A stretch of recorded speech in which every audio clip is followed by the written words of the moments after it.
आइए बेटा देखते हैं Newton's third law of motion. ठीक है, फर्स्ट लॉ और सेकंड लॉ हमने देख लिया है, थर्ड लॉ ऑफ मोशन देखते हैं जो कि सबसे ज़्यादा इजी है और सबसे ज़्यादा आपने सुना भी है। तो बेटा every action there is an equal and opposite reaction, है ना।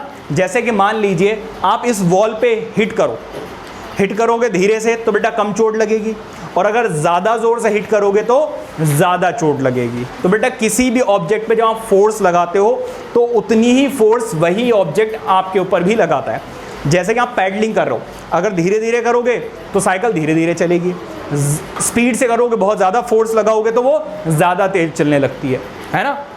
तो जितना एक्शन बेटा उतना ही रिएक्शन होता है, वो भी ऑपोजिट। जैसे कि मैंने एक बॉल ली, बॉल को नीचे हिट करूं तो वो थोड़ी सी जंप करके ऊपर आएगी, लेकिन अगर मैं ज़ोर से हिट करूं तो ज़्यादा ऊपर तक जाएगी। Are you getting my point? तो बेटा क्या हो रहा है, मैं बॉल से इस फर्श के ऊपर फोर्स लगा रहा हूं और ये फर्श भी उतनी ही फोर्स लगा रहा है उस बॉल के ऊपर। यही है बेटा हमारा थर्ड लॉ ऑफ मोशन। आ जाइए शुरू करते हैं डेफिनेशन के साथ। According to Newton's third law of motion, when a body exerts a force on another body, the second body exerts an equal and opposite force on the first body. The force exerted by the first body on the second body is known as action force. मतलब मैंने ये पंच किया एक wall के ऊपर, तो ये first body हो गई और जो वॉल है वो सेकेंड बॉडी हो गई। ठीक है, तो बेटा जो मैं फोर्स लगा रहा हूं उसको बोलते हैं एक्शन फोर्स, और जो वॉल मेरे ऊपर फोर्स लगाएगी वो है रिएक्शन फोर्स। ठीक है, तो उसको बोलते हैं रिएक्शन फोर्स। चलिए देखिए जरा, कार अगर बेटा स्लोली आ रही है धीरे धीरे तो बेटा एक्सीडेंट, सुन नहीं रही हो, कार आ रही है बेटा स्लोली और धीरे से हिट करेगी तो बेटा कम डैमेज होगी, क्योंकि कम एक्शन तो कम रिएक्शन। लेकिन अगर बहुत स्पीड से कार आ रही हो और फिर आके इसको हिट करेगी तो बेटा कार उड़ जाएगी, है ना। क्यों? क्योंकि जितना एक्शन उतना ही रिएक्शन। क्लियर हो गई बात है? आप जरा देखिए, जैसे कि मान लीजिए ये ग्लास है, आपको खिड़की लगी हुई है, विंडो लगी हुई है, आपने उस पर हिट किया तो कुछ नहीं हुआ, आपको हल्की सी चोट लगी। लेकिन अगर ज़्यादा ज़ोर से हिट कर दो तो बेटा वो कांच टूट जाएगा या नहीं टूट जाएगा? है बेटा, गुस्सा आ गया ना, गुस्से से आग लग गई मेरी बॉडी में। हाँ जी, अब बेटा सुनो, मान लीजिए कि आप होमवर्क नहीं कर रहे हो, ठीक है, तो आपको पापा ने धीरे से डांटा तो आपने कोई रिएक्शन ही नहीं दिया, आपने कर लूँगा मैं धीरे हैं, फिर पापा गुस्से में आ गए तो आप लेके बैठ गए बुक, लेकिन पापा ने देखा कि अभी भी ये पढ़ नहीं रहा है या पढ़ नहीं रही है, तो बेटा फिर क्या वो किया उन्होंने, आ गए बॉक्सिंग के पहन कर, आप बता पढ़ रही नहीं पढ़ रही है, बेटा तुरंत बैठ जाओगे नहीं बैठ जाओगे पढ़ने के लिए? तो बेटा मेरी बात सुनो, अरे सुनो, अगर ये पंच, अरे सुन लो, अगर बेटा बॉक्सिंग में धीरे से पंच मारोगे तो बेटा क्या होगा, कम मुंह सूजेगा, और अगर जोर से पंच कर दिया, जैसे ये भाई साहब है हेल्दी है, इसने कर दिया तो बेटा क्या काम होगा आप समझ जाइए। तो बेटा जितनी ज़्यादा फोर्स लगाओगे उतना ही ज़्यादा रिएक्शन देखने को मिलेगा। कैसे? बेटा मुंह सूज जाएगा उतनी ज़्यादा, है ना। तो जितना एक्शन उतना ही रिएक्शन। सही लग रहा है नहीं लग रहा फोटो? ज़बरदस्त। अब ज़रा देखिए इधर, action and reaction acts on two different bodies but they act simultaneously. बेटा देखो, अगर आपने वॉल पे हिट किया तो ऐसा थोड़ी ना, वॉल पहले देखिए कि इसने कितनी ज़ोर से मारा, चल तो ये कल बताता हूँ, ऐसा करेगा क्या? नहीं, जैसे हिट करोगे वैसे ही आपको पेन होगा। मतलब जैसे ही आप किसी ऑब्जेक्ट पे फोर्स लगाते हो साइमल्टेनियसली वो भी ऑब्जेक्ट आपके ऊपर फोर्स लगाएगा, साइमल्टेनियसली होगा, ऐसा नहीं कि थोड़ी देर के बाद आपको रिएक्शन देखने को मिलेगा। ठीक है, तो साइमल्टेनियसली फोर्स वो भी ऑब्जेक्ट आपके ऊपर लगाता है। और देखते हैं examples of Newton's third law of motion. देखिए बेटा, हाउ डू वी वॉक, बेटा हम चलते कैसे हैं। जब बेटा आप मूव कर रहे होते हो ना, मान लीजिए ये है आपका पैर, थोड़ी देर के लिए बेटा मान लो बड़ा ही गंदा सा पैर है, बेटा जब आप पैर से आगे मूव कर रहे होते हो, चल रहे होते हो, तो बेटा आप अपना पैर क्या करते हो, पीछे की तरफ पुश करते हो। हमेशा चलते हुए फोकस ध्यान रखना, आप पीछे की तरफ पुश करते हो अपने पैर से। जब पीछे की तरफ पुश करते हो तो आपकी बॉडी आगे की तरफ मूव करती है। तो आप ये लगा रहे हो एक्शन और ये है रिएक्शन। एक्शन और रिएक्शन फोर्स हमेशा ऑपोजिट डायरेक्शन में एक्ट करती हैं। ठीक है, हाँ फ्रॉक का ज़्यादा लग रहा है, ये लो अभी इंसान का देता हूँ मैं आपको। व्हेन वी वॉक, अच्छा इधर देखो ज़रा, ये देखो बंदा चल रहा है। अब ये ज़रा ध्यान दीजिए, इसका ये जो फुट है ये किस तरफ फोर्स लगा रहा है, पीछे की तरफ फोर्स लगा रहा है, इसीलिए इसकी जो बॉडी है वो आगे की तरफ मूव कर रही है। और यही बेटा रीज़न है कि जब आप पीछे की तरफ फोर्स लगाते हो तो फ्रिक्शनल फोर्स आगे की तरफ लगती है और आपके जो शूज़ हैं वो यहाँ से घिस जाते हैं या फट जाते हैं। क्यों? क्योंकि आपको पता तो नहीं चलता है, लेकिन फ्रिक्शनल फोर्स लगती रहती है, जिसकी वजह से आपके शूज़ धीरे धीरे घिसते रहते हैं और फिर वो फट जाते हैं। ठीक है, अब ज़रा देखिए, when we walk on the ground then our foot pushes the ground in the backward direction, अपना फुट जो है वो बैकवर्ड डायरेक्शन में पुश करता है। in return the ground pushes our foot in the forward direction, और इसकी वजह से जो ग्राउंड है वो हमें फॉरवर्ड डायरेक्शन में मूव करता है। now the forward reaction exerted by the ground on our foot makes us walk forward in the forward direction, और यही वजह है जिसकी वजह से हम आराम से वॉक कर पाते हैं। क्लियर हो रही बात या नहीं? तो बेटा बेसिकली यहां पर भी एक्शन और रिएक्शन हो रहा है।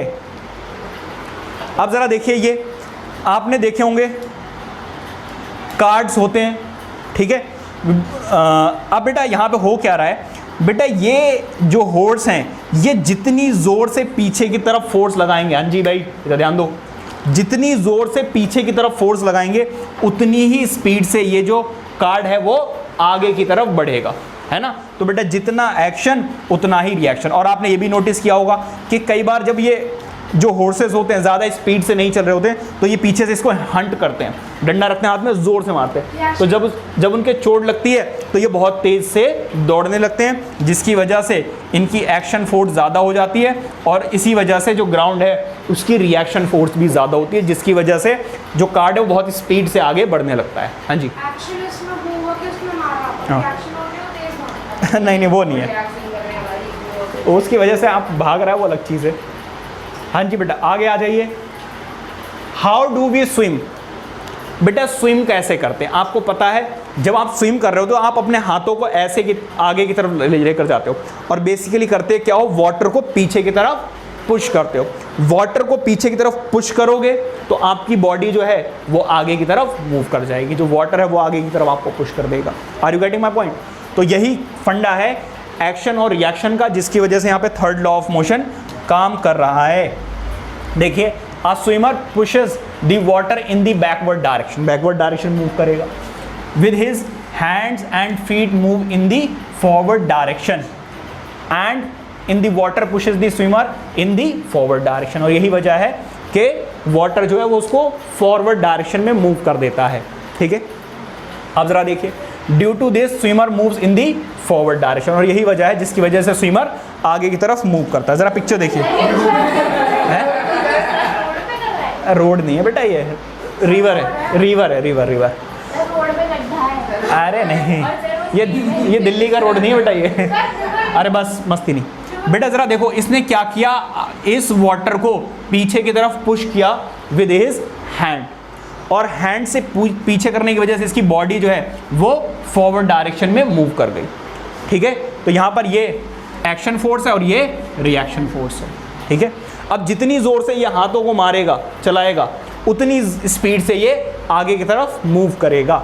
ठीक है, ये ज़रा देखिए, यहाँ पर अगर आप ध्यान दें तो पैर से भी ये पीछे की तरफ पुश कर रहा है और हाथों से भी ये पीछे की तरफ पुश कर रहा है। तो ये पुश जितना करेगा उतना ही फॉरवर्ड डायरेक्शन में ये मूव करता चला जाएगा। तो यहाँ पर भी एक्शन और रिएक्शन फोर्स देखने को मिल रही है। Are you getting my point? तो ये सारे के सारे एग्जांपल्स है जहाँ पर third law of motion apply हो रहा है। समझ में आ रही बात? किसी बच्चे को कोई दिक्कत? आपको समझ में आ रहा है बेटा? ठीक है, अब जरा देखिए, वाई द गन, गम नहीं भाई, गम नहीं, किसी भी चीज़ का कोई गम नहीं है मुझे। Gun gun gun gun gun why the gun recoils. Recoils बेटा क्या होती है? देखो जो सोल्जर्स हैं, हाँ, आर्मी वगैरह जो होते हैं, आर्मी वगैरह के जो ऑफिसर्स होते हैं, अगर आप देखोगे तो जो गन होती है वो यहाँ पर शोल्डर पे लगा के रखते हैं और उन्हें पता है कि जब वो पुश करेंगे तो बेटा जो बुलेट है उसके अंदर वो आगे निकल जाएगी और जो गन है वो पीछे की तरफ आएगी। क्योंकि गन का मास ज़्यादा है तो वो बहुत स्पीड से पीछे नहीं आती, लेकिन आपको हल्का सा बैकवर्ड डायरेक्शन में मोशन देखने को मिलेगा। ठीक है, ज़रा देखिए, ये है भाई हमारे आर्मी वाले सर। अब बेटा जब ये गन चलाएंगे तो उसमें से निकलेगी बुलेट। ठीक है, अब बेटा क्या हुआ ज़रा देखिए, यहां से इस गन ने इस पे फोर्स लगाई तो ये बुलेट का मास है कम, जिसकी वजह से बहुत स्पीड से आगे जा रही है। लेकिन इस गन का बेटा मास है ज़्यादा, जिसकी वजह से ये बैकवर्ड डायरेक्शन में जो मोशन होगा वो कम होगा। बेटा फोर्स कम नहीं है, जितनी फोर्स इसने इस पे लगाई है उतनी ही फोर्स ये इस पे लगाएगा, लेकिन मोशन इसमें ज़्यादा होगा और इसमें कम होगा। किसकी वजह से बेटा? मास की वजह से। हमने पढ़ा है momentum, momentum is directly proportional to mass into velocity. बेटा इसका मास कम है तो वेलोसिटी ज़्यादा है, इसका मास ज़्यादा है तो इसकी वेलोसिटी कम। Are you getting my point? तो ज़रा देखिए, पढ़िए, देख रहे हो बेटा कितनी मेहनत करता हूँ मैं आपके लिए पीपीटी के लिए। देखो है, अरे ये न्यू जमाने की है। ठीक है, इधर देखो, when a bullet is fired from a gun the force sending the bullet is in the forward direction. बेटा फॉरवर्ड डायरेक्शन में, ठीक है। सर को थोड़ा सा आगे बढ़ाते हैं, sorry sir, sorry to disturb you but यहाँ पे दिख नहीं रहा डायरेक्शन। ठीक है, अब जरा देखिए, is equal to the forces sending the gun in the backward direction. बेटा जितनी फोर्स से ये गन को बाहर बुलेट को बाहर निकाल रहे हैं उतनी ही फोर्स ये बुलेट भी इसके ऊपर लगा रही है। वो मास की वजह से ये बहुत स्पीड से आगे जाती है और गन जो है वो थोड़ी कम स्पीड से आती है। ठीक है, अब जरा देखिए, the gun is said to have recoiled. तो जब पीछे की डायरेक्शन में मूव करेगी उसको हम क्या बोलते हैं? रिकॉइल बोलते हैं। ठीक है, अब जरा देखिए, but due to the high mass of gun it moves only a little bit backward direction. बेटा गन का मास ज़्यादा है जिसकी वजह से ये थोड़ा ही पीछे की तरफ मूव करते हैं। ठीक है, and it gives a backward jerk और kick to the shoulder of the gunner. ठीक है, गनमैन, तो जो भी गन चला रहा है उसके शोल्डर पे हल्का सा जर्क लगेगा। समझ में आ गई बात? यानी तो ये सारा का सारा फंडा है किसका? थर्ड लॉ ऑफ मोशन का। एग्जाम्पल बेटा यहाँ ख़त्म नहीं होंगे, एग्जाम्पल यूं ही चलते रहेंगे, ये सिलसिला थमेगा नहीं। बेटा ज़रा ध्यान दीजिए, मुश्किल हो जाता है तो यही करना। कौन आपको भेज रहा है? इधर ज़रा देखिए। हाँ बेटा इधर देखो, flying a jet, aeroplanes and rockets.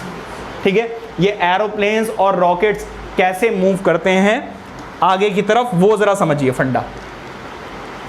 कहाँ गया? आजा भाई,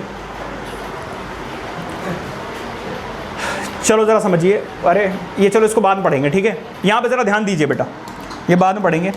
ये बेटा है आपकी क्या? एक जेट। जेट के अंदर बेटा रहता है फ्यूल। फ्यूल बेटा अंदर जब कंबशन होता है, जलता है, तो बहुत प्रेशर से गैस बाहर की तरफ निकलती है और जब गैसेस पीछे निकलेंगी तो बेटा क्या होगा? ये जो जेट है वो आगे की तरफ मूव करेगा। Are you getting my point? ये कॉन्सेप्ट बेटा बलून से लिया गया है, बलून से। देखिए ज़रा, मान लीजिए ये है आपका बलून, ये है बेटा बलून। अगर आपने इसको फुलाया, ठीक है, और फुलाने के बाद बेटा जब आप छोड़ देते हो तो इसके अंदर जो भरी हुई एयर है वो बेटा एयर क्या होने लगती है? बाहर की तरफ निकलती है और आपने देखा होगा वो बलून करते हुए बाहर निकल जाता है। होता है नहीं होता है? तो बेसिकली इसी कॉन्सेप्ट को यूज़ करके ये जेट वगैरह को डेवलप किया गया है।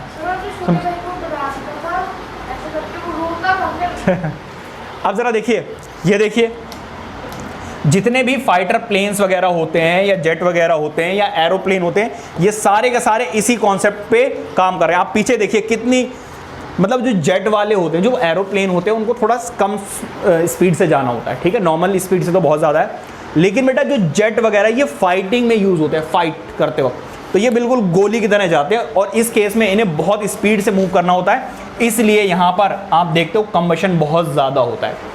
और जो बेटा आपने मिसाइल्स वगैरह देखी होंगे स्पेस में जो जाती हैं, वो क्या करती हैं बेटा? आग छोड़ती हुई बिल्कुल जाती हैं, नहीं जाती हैं? क्यों?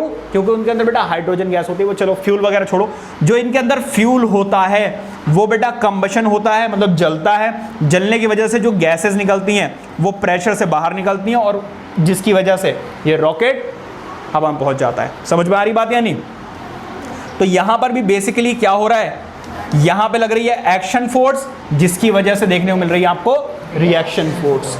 ठीक है, इधर देखिए, a jet aeroplane utilize the principle of action and reaction. यहां पर भी बेटा एक्शन और रिएक्शन वाला ही कॉन्सेप्ट यूज हो रहा है। जरा ध्यान दीजिए, the hot gases obtained by the rapid combustion. Rapid combustion मतलब जलना, जो उसके अंदर पेट्रोल, डीजल या हाइड्रोजन गैस जो भी फ्यूल होता है, जब वो जलता है, कंबशन मतलब जलना, of fuel rushes out of the jet at the back end of the jet with a high speed. बहुत स्पीड से पीछे की तरफ निकलती हैं, जिसकी वजह से ये आगे की तरफ मूव कर जाते हैं। ठीक है, the equal and opposite reaction force of the backward going gases pushes the jet in the forward direction. ठीक है, तो इस तरीके से बेटा आपको एग्जांपल्स देने हैं। आई होप कि बातें समझ में आ रही हैं। किसी बच्चे को दिक्कत? No sir. अभी ये और एग्जांपल है। 5 नहीं है, 4 के बाद डायरेक्टली 6 आ गया, कोई बात नहीं, इसको 5 बना देते हैं। ये लो जी, जुगाड़ पे तो इंडिया कायम है बेटा। 5th, जरा ध्यान दीजिए बेटा, बोट की बेटा बात करें, आपको पता है बोट पे वो क्या रहते हैं, रोज वगैरह क्या बोलते हैं उनको, इस तरीके से बेटा आगे ही चलाते हैं। तो बेटा बेसिकली हुआ क्या, जरा ध्यान दीजिए, चप्पू बोलते हैं, चप्पू। ये मान लीजिए चप्पू है बेटा, इसको बेटा जब आप चलाओगे तो इसके अंदर जो वाटर है, ये वाटर को बेटा बैकवर्ड डायरेक्शन में पुश करता है जब आप ऐसे करके चलाओगे तो। और बेटा जब ये बैकवर्ड डायरेक्शन में जाओगे, जिसकी वजह से जो आपकी बोट है वो फॉरवर्ड डायरेक्शन में मूव कर जाएगी। जरा डेफिनेशन बाद में पढ़ेंगे। ये देखिए जरा, ये क्या कर रहा है बेटा, ये पीछे की तरफ पुश कर रहा है, जिसकी वजह से इसकी जो बोट है वो फॉरवर्ड डायरेक्शन में मूव कर रही है। तो ये है बेटा एक्शन फोर्स और ये है रिएक्शन। और आप देख लो, हर बार एक्शन और रिएक्शन फोर्स ऑपोजिट होती हैं और इक्वल होती हैं। अगर ये बहुत स्पीड से चलाने लगे तो बहुत स्पीड से ये बोट आगे बढ़ेगी या नहीं बढ़ेगी? हाँ जी, है 5 बढ़ गया, कोई बात नहीं। अब जरा देखिए, ये आप समझिए कॉन्सेप्ट को। ये बेटा क्या कर रहा है, पीछे की तरफ पुश कर रहा है ना, ना बेटा चलाने से फर्क पड़ता है कि चला किधर रहो, और इसी वजह से ये बेटा बोट मूव करती हुई आगे की तरफ बढ़ती जा रही है। समझ में आ रही बात या नहीं? तो ये वाटर को पीछे की तरफ मूव कर रहा है और ये जो बोट है वो आगे की तरफ बढ़ती चली आ रही है। ऐसे बेटा आप देखिए जरा, बीच में पानी है, आप बेटा बोट से अगर डायरेक्टली इस पर उतरने की कोशिश करोगे नहीं उतर पाओगे। क्यों? क्योंकि बेटा जैसे ही आप फोर्स आगे की तरफ लगाओगे, बेटा ये जो पैर है वो पीछे की तरफ फोर्स लगाएगा, जिसकी वजह से ये जो बोट है वो मूव कर जाएगी, और मूव करने की वजह से आप कहाँ गिरोगे बेटा? बीच में। इसीलिए कहावत सुनी होगी, एक साथ 2 नाव पे सवारी नहीं की जा सकती है। सुना है नहीं सुना है? क्योंकि बेटा जो छलांग लगाते हैं ज़्यादातर गिरते ही हैं, बहुत कम ही होते हैं सक्सेस हो पाते हैं। ठीक है, अब आ जाओ बेटा डेफिनेशन पे। During the rowing of a boat, the boatman pushes the water backward with the oars. Oars से बेटा पीछे की तरफ मूव करते हैं। ठीक है, the water exerts an equal opposite force on the boat which the boat move in the forward direction. और इसी वजह से बेटा जो बोट है वो फॉरवर्ड डायरेक्शन में मूव कर जाती है। समझ में आ रही बात नहीं? ये सारे क्या हैं बेटा? एग्जाम्पल्स हैं थर्ड लॉ ऑफ मोशन। मुझे लग रहा है शायद यही लास्ट एग्जाम्पल है, एक और देख लेते हैं। हाँ जी, रिबाउंडिंग ऑफ बॉल। बॉल को बेटा जब आप नीचे मारते हो तो बेटा वो ऊपर की तरफ जंप करती है नहीं करती है, तो बेटा उसको हम क्या बोलते हैं? रीबाउंड। देखो इधर, जैसे किसी ने बॉल मारी होगी, इसने जाके हिट यहाँ ग्राउंड को हिट किया होगा, और हिट करने के बाद ऊपर की तरफ वो मूव कर रही है, तो बेटा ये क्या है? Rebounding of ball. ठीक है, कैसे? न्यूटन्स लॉ ऑफ मोशन समझ में नहीं? आप थे क्लास में? हाँ, तो फिर कैसे समझ में आ जाएगा? क्लास में थे ही नहीं। ये सही है भाई sir, second law of motion समझ में नहीं आया। क्यों? क्योंकि मैं आया ही नहीं था। वाह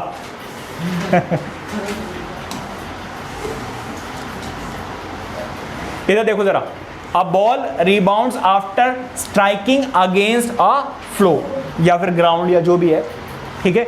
इधर देखिए, when a ball strikes against a flow it exerts a force and action force on the flow, और जो फ्लोर है बेटा वो क्या करता है, opposite and equal and opposite force लगाता है, जिसकी वजह से बॉल जो है वो रिबाउंड कर जाती है, ठीक है। Due to this this reaction force the ball rebounds, ठीक है बात समझ में आ रही बेटा। इसके बाद और भी है कोई, एक और बेटा लास्ट एग्जाम्पल फायर। बेटा देखो ऐसे क्वेश्चंस आ जाते हैं ना, तो आप कैसे लिखोगे वो आपको देखना पड़ेगा, ठीक है बेटा। फायरमैन अगर आपने कभी देखा हो, आसपास कहीं आग लग गई हो बाय चांस, तो आप देखोगे फायरमैन बहुत टाइटली उसको होल्ड करके रखेगा जो वाटर होता है, क्योंकि वाटर बहुत स्पीड से बाहर निकलता है, क्योंकि हमें 3rd फ्लोर 4th फ्लोर पे पहुंचाना है वाटर को, तो बहुत प्रेशर से निकलेगा। तो बेटा वाटर निकलेगा आगे की तरफ, तो प्रेशर लगेगा पीछे की तरफ, तो उसको बहुत टाइटली होल्ड करना पड़ता है, ठीक है। देखिए जरा ये फायरमैन है, कितने लोगों ने पाइप को पकड़ रखा है, क्यों, क्योंकि बहुत प्रेशर से बेटा जो वाटर है वो आगे की तरफ निकल रहा है, जिसकी वजह से ये बेटा जो पाइप है वो इधर उधर डायरेक्शन में मूव करने की कोशिश कर रहा है। अब इसको बच्चे नहीं है बेटा, आपको लग रहा है बच्चे नहीं, समझ में आ गई बात या नहीं। तो बेटा यहाँ पर क्या कर रहे हैं फायरमैन, इधर देखिए जरा, यहाँ पर भी देखिए उन्होंने शोल्डर पे रख के पकड़ा हुआ है सही से, क्यों, क्योंकि बेटा इधर उधर मूव करेगा, और साथ में ये हेल्पर है उसने भी पकड़ा हुआ है, ठीक है। तो बेसिकली वाटर बहुत ज़्यादा प्रेशर से आगे निकल रहा है, जिसकी वजह से ये वाटर जो है इस पाइप पे बैकवर्ड डायरेक्शन में फोर्स लगा रहा होगा, ठीक है। तो इसलिए इसको हाँ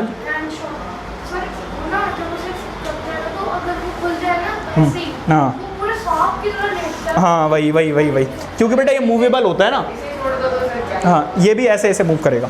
इधर देखो जरा, हाँ जी, a fireman has to make a great effort to hold a hose pipe, ठीक है, इसको बहुत एफर्ट के साथ, बहुत ताकत के साथ पकड़ना पड़ता है।